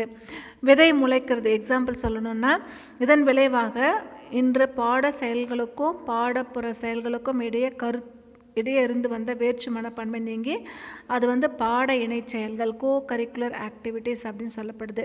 கலைத்திட்டத்தில் இன்றியமையாத பகுதிகளாக இது திகழுது. இப்போ ஒரு விதை முளைக்கிறது அப்படின்றதுக்கு நம்ம எக்ஸாம்பிளாக கண்டென்ட் எடுத்துக்கலாம், பாடப்பொருள் எடுத்துக்கலாம். ஆனால் விதையை ஊன்றது, நீர் பாய்ச்சறது, உரம் போடுறது, அதுக்கப்புறம் முளை தோன்ற வைக்கிறது, இது எல்லாமே கற்றல் அனுபவங்கள் தான். இதோட சிலவற்றை வகுப்பறைகளில் பள்ளிக்கு வெளியும் கற்றுக்க வேண்டிய விஷயங்கள் இருக்குது. களப்பயணம், செயல்முறை பயிற்சி போன்ற மாணவர்களுடைய ஆர்வத்தை தூண்டி படிக்க செய்கிறதோட நேரடி அனுபவம் கிடைக்குது. இந்த அணுகுமுறையில் எதை படிக்கிறோம் அப்படிங்கிறத விட எப்படி நம்ம கற்றுக்குறோம் அப்படின்றது தான் இம்பார்ட்டண்ட்டு ஜாஸ்தி. அதாவது பாடப்பொருளை விட பாடப்பொருள் தொடர்பான செயல்கள் மூலமாக நேரடி அனுபவங்களை பெற வகை செய்கிறது தான் கலைத்திட்டம் அப்படின்னு சொல்லப்படுது. இதன் காரணமாக தான் இன்றைக்கு தொடக்கப்பள்ளி நிலையிலிருந்து கல்லூரி கல்வி வரைக்கும் செயல் வழி கல்வி வலியுறுத்தப்படுது. கற்றல் செயல்களும் அதோட வீச்சும் ஆழமும் கல்வி நிலைக்கு ஏற்ற மாதிரி மாறுபடக்கூடும். அடுத்து தேர்டு டாபிக் பார்க்கலாம். கலைத்திட்டம் அப்படிங்கிறது மாணவர் கற்றலுக்கு வழிகாட்டுதல் தான். Curriculum as guidance for learning. கல்வி நிகழ்ச்சி நிரலில் மூன்றாவது கூறாக மாணவர் கற்றலுக்கு வழிகாட்டுறது தான். இந்த கருத்து விளக்கத்துடைய அடிப்படை மாணவர்கள் தான் எதிர்படுகின்ற பிரச்சனைகளை தீர்க்கறதுக்காக அதோட நம்மளுக்கு க்ரியேட்டிவிட்டி நாலேஜ் அவங்களுக்கு கிடைக்கணும். அதாவது கலைத்திட்டம் பல்வேறு செயல் திட்டங்களை கொண்டதாகவும் இருக்கணும். அதை நிறைவேற்றுறதுக்கு வழிமுறைகளும், படிக்க வேண்டிய புக்ஸு, அதுக்கப்புறம் ரெஃபரன்ஸ் புக்ஸு, அதுக்கப்புறம் ப்ராக்டிக்கல் ஒர்க்ஸு, அதுக்கப்புறம் ஃபீல்டு ட்ரிப்பு, அதுக்கப்புறம் படிக்கிறதுக்கான பொருத்தமான மீடியா உள்ளடங்கிய மாதிரி இருந்திருக்கணும். அமெரிக்கா மற்றும் ஐரோப்பிய நாடுகளில் பலவற்றிலும் கலைத்திட்டம் இந்த கருத்து விளங்கக்கூடிய வகையில் அமைஞ்சிருக்கு. இது வரைக்கும் நம்ம பார்த்தது சேஞ்சிங் கான்செப்ட்ஸ் ஆஃப் கரிக்குலம் பார்த்துருக்கோம். 7th question, Tyler, Hilda Taba ஆகியோருடைய கலைத்திட்ட வளர்ச்சி குறித்த மாதிரிகளை விளக்குக. Explain Tyler's and Hilda Taba's curriculum development models. இந்த 7th கொஸ்டின் உங்களுடைய புக்கில் 7th யூனிட்லேருந்து கேட்டிருக்காங்க. இந்த 7th யூனிட்டில் டைலர்ஸ் பற்றி கேட்டிருக்காங்க, ஷில்டா தாபா பற்றி கேட்டிருக்காங்க, அதுக்கப்புறம் கரிக்குலர் டெவலப்மெண்ட் பற்றியும் கேட்டிருக்காங்க. டைலர்ஸ் மாடல், டைலருடைய படிமம், இதை பற்றி பார்க்கலாம். ரால்ஃப் டைலர் 1949 வெளியிட்ட கலைத்திட்டம் மற்றும் கற்பித்தலுடைய அடிப்படை கோட்பாடுகள் அப்படிங்கிற புக்கில் கலைத்திட்டம் தயாரிக்கும் பொழுது 4 அடிப்படை வினாக்களுக்கு விடை கொடுக்கணும் அப்படின்னு சொல்லிட்டு சொல்கிறாரு. அது என்ன அப்படின்னு பற்றி பார்க்கலாம். இதில் ஃபஸ்ட் பாயிண்ட், எந்த நோக்கங்களை அடையணும் அப்படின்னு பள்ளி முயற்சிக்கணும் அப்படிங்கிறது ஃபஸ்ட் பாயிண்ட்டு. செகண்டு, இந்த மாதிரி நோக்கங்களை அடையிறதுக்கு மாணவர்களுக்கு கொடுக்குற வேண்டிய கல்வி அனுபவங்கள் என்ன அப்படின்றத பார்க்கணும். தேர்டு தெரிவு செய்யப்பட்ட செலக்ட் பண்ணப்பட்ட கல்வி அனுபவங்களை எப்படி முறைப்படுத்தணும் அப்படிங்கிறது. ஃபோர்த்து, கல்வி அனுபவங்கள் மூலமாக அடைய முயற்சித்த நோக்கங்கள் எழுதப்பட்டனவா, நடந்துருச்சா இல்லையா அப்படின்னு தெரிஞ்சுக்கணும். இந்த 4 வினாக்களுமே நேர்கோட்டு முறையில் அமைந்த ஒரு படிமத்தை கொடுக்குது. அதாவது டைலருடைய படிவம் என்ன அப்படின்றத பற்றி பார்க்கலாம்.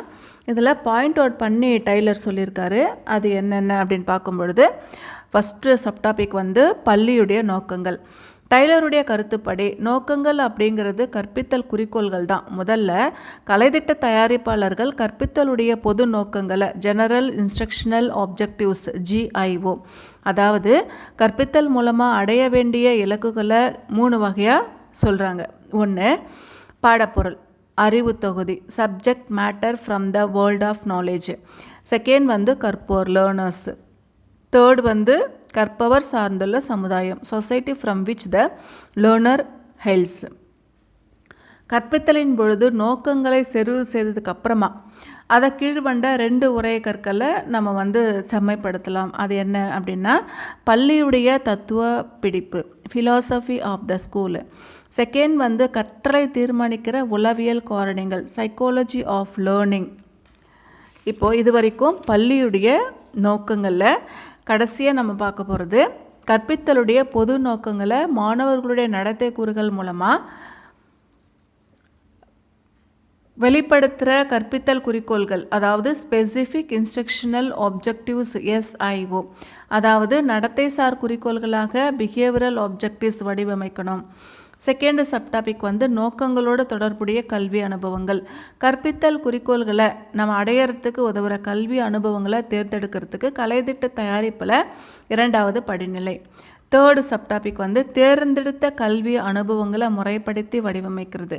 பொருத்தமான கல்வி அனுபவங்களை தேர்ந்தெடுத்ததுக்கு அப்புறமா அதை ப்ராப்பராக ஆர்டராக அமைக்கணும். கலைத்திட்ட தயாரிப்பில் 3வது படிநிலை இது.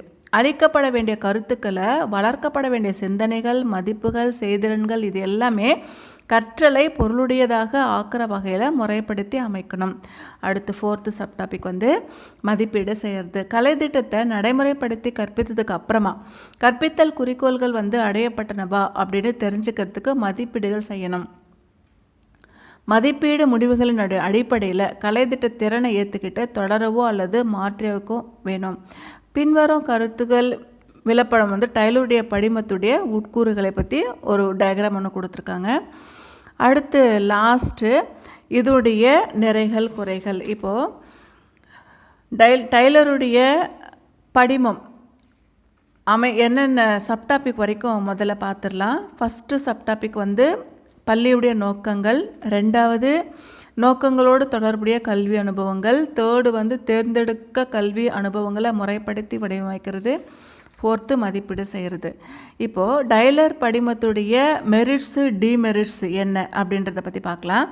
மெரிட்ஸு டிமெரிட்ஸில் 57 ஆண்டுகளுக்கு முன்னாடி டைலர் தன்னுடைய நூலில் வெளியிடுறப்ப பள்ளிகளில் மேற்கொள்ளப்பட்ட செயல் திட்டங்கள் எதற்காக மேற்கொள்ளப்படுது அப்படிங்கிறது தெளிவுபடுத்தணும் அப்படின்றதுக்கு முடியாமல் ஆசிரியர்கள் கடனே அப்படின்னு தங்களுடைய வேலையை செஞ்சுட்டு இருந்தாங்க. இந்த தருணத்தில் தான் டைலருடைய படிவம் வருது. கல்வி அனுபவங்கள் எல்லாமே குறிக்கோள்களுடைய அடிப்படையில் தான் அமைஞ்சிருக்கணும் அப்படின்னு சொல்லிட்டோம்.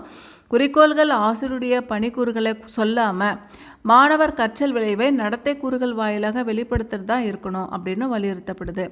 கல்வியாளர்களுக்குட்ட பெரும் வரவேற்பை பெற்றது. இது கல்வியில் மறுமலர்ச்சி ஏற்படுறதுக்கு முன்னோடியாக அமையுது. ஆனால் டைலருடைய படிவம் மிகவும் சுருக்கமாக இருக்கிறதாகவும் மதிப்பிடுதலை இறுதி கட்டத்தில் அமைக்கிறதன் காரணமாக மோசமான கலைத்திட்ட நடைமுறையில் இருந்து மாணவர்களுடைய கற்றலை பாயப்படுத்திடக்கூடிய அபாயம் இருக்கிறதாகவும் விமர்சனங்கள் வருது. இதுதான் அவருடைய மெரிட்ஸ் அண்ட் டிமெரிட்ஸ். இது வரைக்கும் நம்ம பார்த்தது டைலர்ஸ் மாடல் பற்றி பார்த்தோம். அவர் எப்போ அந்த மாடல்ஸ் வெளியிடுறாரு, அவர் என்ன புக்கு வெளியிடுறாரு அப்படின்னு பற்றி பார்த்தோம். அதில் 4 வினாக்கள் அது என்னென்ன அப்படின்ட்டு சப்டாபிக்கோட பார்த்தோம். அதுக்கப்புறம் டைலர்ஸுடைய படிமத்துடைய மெரிட்ஸு டிமெரிட்ஸு இதை பற்றி பார்த்தோம். ஷில்பா தாபா படிமம் 1962 இதை பற்றி பார்க்கலாம். கலைத்திட்டம் தயாரிக்கிறது குறித்து ஷில்பா தாபா அப்படிங்கிற ஒரு அம்மையார் 7 படிநிலை கொண்ட ஒரு படிமத்தை வழங்குறாங்க. அந்த 7 படிநிலைகள் என்ன அப்படின்றத பற்றி பார்க்கலாம். மாணவர்களுடைய தேவைகளை கண்டறியறது. 2வது மாணவர்களுடைய தேவைகளுடைய அடிப்படையில் குறிக்கோள்களை தெரிவு செய்கிறது. 3 குறிக்கோள்களை அமைக்கிற வகையில் பாடப்பொருளை தேர்வு செய்கிறது. 4th தேர்ந்தெடுத்த பாடப்பொருளை முறைப்படுத்தி ஒழுங்கு வரிசையில் அமைக்கிறது. 5th பாடப்பொருட்களை தகுந்த கற்பித்தல் முறையை ஹேண்டில் பண்ணி மாணவர்கள்கிட்ட சேர்க்கறது. அதாவது மாணவர்கள் பாடப்பொருளோடு இணை விளையாட்டிட பொருத்தமான வாய்ப்புகளை கற்றல் அனுபவங்களை செலக்ட் பண்ணுறது. அடுத்து 6th பாயிண்ட்டு மாணவர்களுடைய முதிர்ச்சி ஆர்வம் மற்றும் கல்வி தேர்ச்சிக்கு ஏற்ற மாதிரி கற்றலுக்குரிய செயல் அனுபவங்களை வரிசைப்படுத்தி கொடுக்கறது. 7th கலைத்திட்ட செயல்பாட்டினை மதிப்பிடுறது. இது வரைக்கும் நம்ம பார்த்தது ஷில்பா Taba's models of curriculum development. கலைத்திட்டம் தயாரித்தல்ல முன்மொழியப்பட்ட படிமங்கள் இதை பற்றி பார்க்கலாம். கலைத்திட்டம் அப்படின்னா என்ன, அது எந்த மாதிரி இருக்கும், அது எப்படி நம்ம தயாரிக்கணும் அப்படிங்கிறதுல கலைத்திட்டல் வல்லுநர்களுக்குடைய கருத்து மாறுபாடு இருந்தால் கூட கலைத்திட்டம் தயாரித்தல்ல அடிப்படை கூறுகள் குறித்து ஒருமித்த கருத்துக்கள் தான் எல்லாருமே ஃபாலோ பண்ணுறாங்க. கலைத்திட்ட ஆவணங்கள் அவற்றுடைய வடிவமைப்பு அதுக்கப்புறம் அதோட கொள்கை பிடிப்பு வலியுறுத்துகிற மதிப்புகள் ஆகியவற்றை மாறுபட்டு காணப்பட்டால் கூட அதில் உட்கூறுகள் ஒரே மாதிரியானதாக இருக்கும். கலைத்திட்டம் தயாரிக்கிறதுல கூறுகளை எவ்வாறு ஒருங்கிணைக்கிறது அப்படின்றத பற்றின பல்வேறு வல்லுநர்கள் தங்களுடைய படிமங்களை வடிவமைப்பு மாதிரிகளை வெளியிட்டிருக்காங்க. அதில் சில இம்பார்ட்டண்ட்டை நாம் இப்போ பார்க்கலாம். பள்ளி மாணவர்களுடைய ஒருங்கிணைந்த ஆளுமை வளர்ச்சிக்காக பல்வேறு இணை கல்வி செயல்களில் முக்கியத்துவத்தை விளக்குக. Discuss the importance of various co curriculum activities for the development of integrated personality among the school students. இந்த 8th கொஸ்டின் உங்களுடைய புக்கில் 8th யூனிட்லேருந்து கேட்டிருக்காங்க. கலைத்திட்டமும் பாட இணை செயல்களும் இதை பற்றி பார்க்கலாம். கலைத்திட்டம் அப்படிங்கிறது வெறும் வாய்மொழி கற்பித்தலாக மட்டும் இருக்கக்கூடாது. கற்பித்தல் துணைக்கருவிகளை பயன்படுத்தியும் பாட இணை செயல்கள் மூலமாகவும் தரப்படுகின்ற அறிவுக்கூறுகள் திறம்பட கற்றலுக்கும் நீண்ட கால நினைவில் நிற்கிறதுக்கும் ஒரு துணையாக இருக்கணும் அப்படிங்கிறதையும் நீண்ட நெடுங்காலமாகவே கல்வி அறிஞர்கள் ரெஃபர் பண்ணிகிட்ருக்காங்க. இன்னைய அளவு கூட கற்பித்தல் கற்றல் நிகழ்ச்சியுடைய பகுதியாக அது நடைமுறைக்கு வரல. மாணவர்களுடைய உளவியல் போக்குக்கும் இன்றைய அறிவு புரட்சியின் காரணமாக கற்கும் சாதனங்கள் பெருகி இருந்தால் கூட வகுப்பறை கற்பித்தல் பங்கு குறைஞ்சிட்டு தான் வருது. பல கல்வி இணை செயல்கள் கோ-கரிக்குலர் ஆக்டிவிட்டீஸ் நமக்கு அறிமுகமானது தான். கலைத்திட்டம் பாடப்பகுதி ஆகியவற்றுக்கு செறிவூட்டப்பட்ட ஏற்றவற்றை தெரிவு செய்து கொள்வது அப்படிங்கிறது ஆசிரியருடைய மதிநுட்பத்தை சார்ந்தது தான். சில கல்வி இணை செயல்கள் கீழே கொடுத்துருக்காங்க. அது என்ன அப்படின்னு பார்க்கலாம். கருத்தரங்கு, கல்வி உலா, ஓரங்க நாடகம், பழைய நாணயங்கள், தபால் தலையம் சேகரிப்பு, பணிமனைகள், ஒர்க் ஷாப்ஸ் நடத்துறது, பட்டிமன்றங்கள், கலை நிகழ்ச்சிகள், சமூக தொண்டு, கண்காட்சி, பொருட்காட்சி ஆகியவற்றை நடத்துறது, சமூக கல்வி கொடுக்கறது, வகுப்பறை துப்புரவு அளிக்கிறது, சாரணர் இயக்கம், தேசிய மாணவர் அணி, ஆண்டு மலர் தயாரிக்கிறது, இதெல்லாமே வெளியிடுறது கலைத்திட்டமும் பாட இணை செயல்களை வந்துடும். அடுத்த டாபிக் சிலபஸ் பற்றி பார்க்கலாம். கலைத்திட்டமும் பாடத்தலைப்புகளோட தொகுப்பும். ஒவ்வொரு வகுப்புக்கும் ஒவ்வொரு பாடத்திலையும் கற்பிக்க வேண்டிய கற்றுக்கொள்ள வேண்டிய பாடத்தலைப்புகள் வெளியிடப்பட்டிருக்கும்.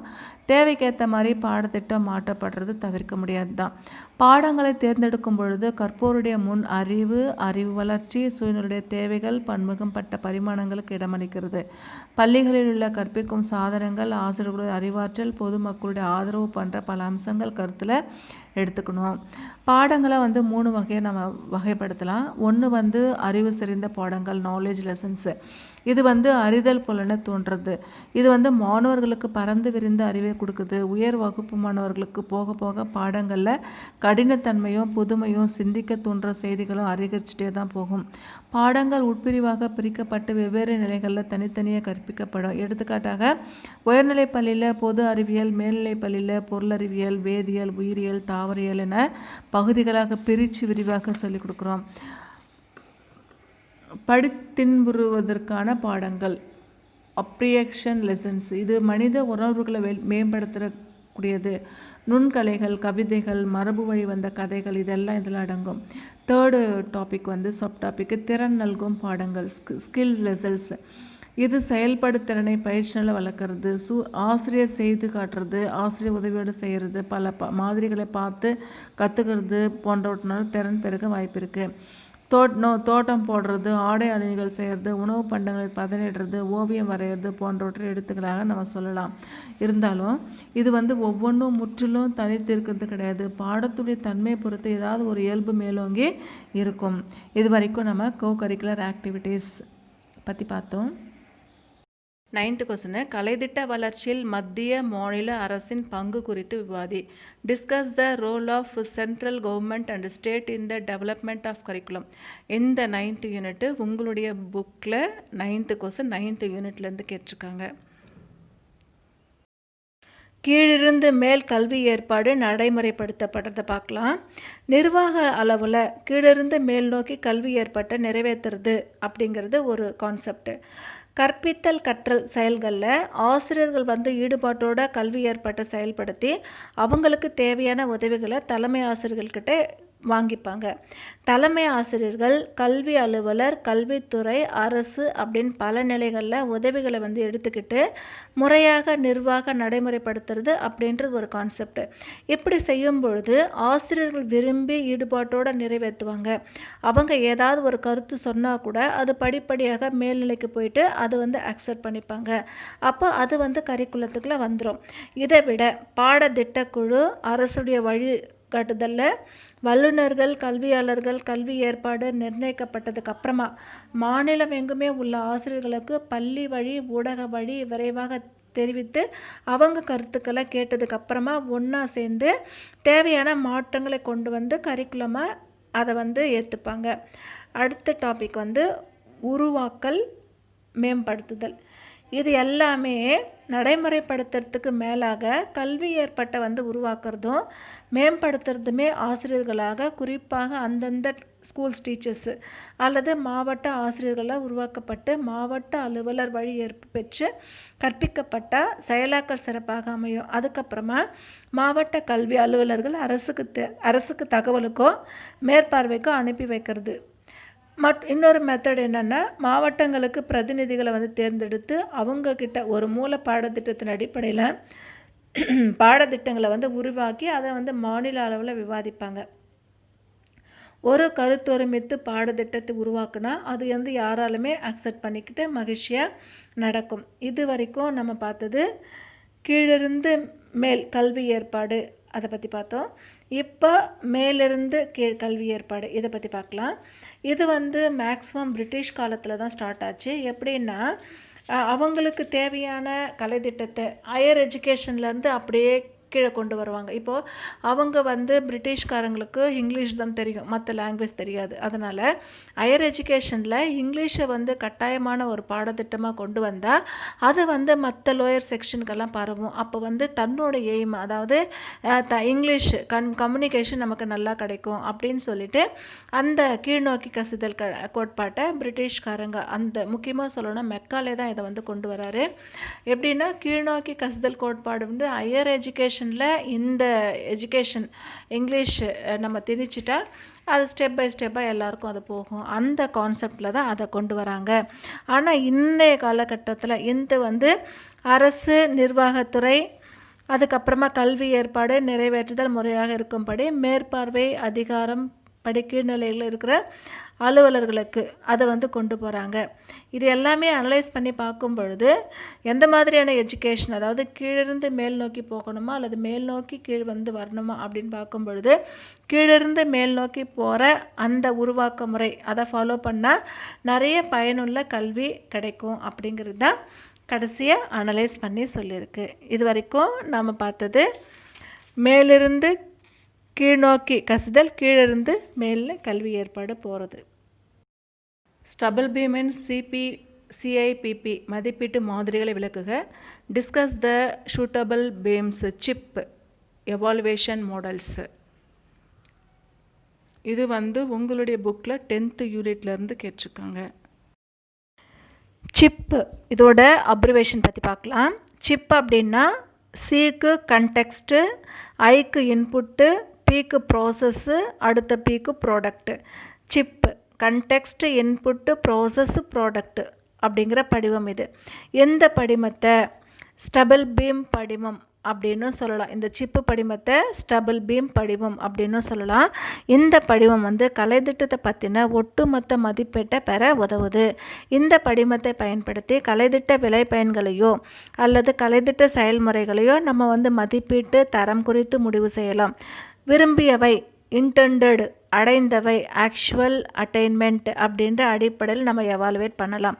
அதாவது கீழ்கண்ட 4 வகையான முடிவுகளை இது வந்து கிடைக்கும். இதிலிருந்து பார்த்தோன்னா அதில் ஃபஸ்ட்டு வர்றது அடைய விரும்பிய இலக்குகள், செகண்டு இலக்குகளை அடைய எண்ணப்பட்ட வழிமுறைகள், தேர்டு செயல்பட்ட வழிமுறைகள், ஃபோர்த்து அடைந்திட்ட இலக்குகள். இதை வந்து 4 வித செயல்களையுமே முடிவு எடுக்கிறது சிஐபிபி அப்படிங்கிற சிப்பு படிவத்துடைய முக்கியமான அம்சம். அதாவது இந்த 4 வித மதிப்பிடுதல்லையும் கலைத்திட்டத்தை ஒட்டுமொத்தமாக மதிப்பிடுதலுடைய கூறுகள் தான். இந்த பின்னணி சூழ்நிலை வந்து மதிப்பீட்டு குறிக்கோள்களை வந்து ஆராயிறது. உள்ளீட்டு மதிப்பீடு கலைத்திட்டத்தில் இடம்பெறக்கூடிய வளமைகள் என்ன அப்படின்னா உத்திகள் ஆகியவற்றை ஆராய்ந்து வழிமுறைகளுடைய வடிவமைப்பினை உருவாக்குறது தான். செயல்திட்ட மதிப்பீடு கலைத்திட்டம் செயல்படுத்துறது முறையை ஆராய்ந்து தேவைப்படுற மாற்றங்களை உட்படுத்தி செம்மைப்படுத்துறதுக்கு உதவுது. விளை பயன் மதிப்பீடு பெற்ற அடைவை பரிசீலித்து அதற்கேற்ற மாதிரி உரிய மேல் நடவடிக்கைகளை எடுக்க உதவுது.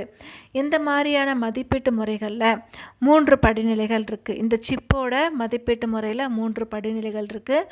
அது என்னென்ன படிநிலைகள் அப்படின்னு பார்க்கலாம். ஃபஸ்ட்டு வந்து விரிவாக வர்ணித்தல், டீலினீச்சிங், செகண்ட் வந்து விவரங்களை பெறுதல், ஆப்டைனிங் டேட்டா, தேர்டு வந்து வழங்குறது. இதில் விரிவான வர்ணித்தல் பார்க்கலாம். கலைத்திட்டம் உருவாக்கப்பட்ட பின்னணி சூழ்நிலை, அதோட உள்ளீடு, செயல்முறைகள், விளைபகன், அது 4 அம்சங்களை மதிப்பீட்டு தொடர்பாக எழுப்பிட வேண்டிய வினாக்களையும் அதுக்கான விடைகளை பெற முறைகளையும் விவரிக்கிறது தான் விரிவாக வர்ணித்தல் அப்படிங்கிறது.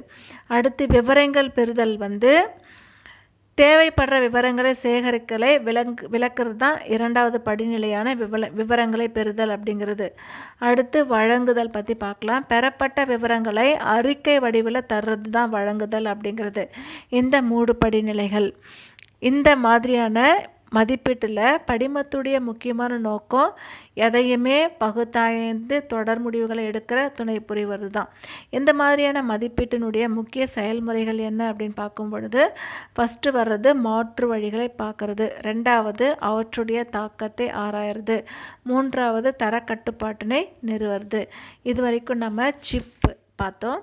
சிப் அப்படின்னாலும் ஸ்டபிள் பீம் படிவம் அப்படின்னாலும் ரெண்டுமே ஒன்று தான்.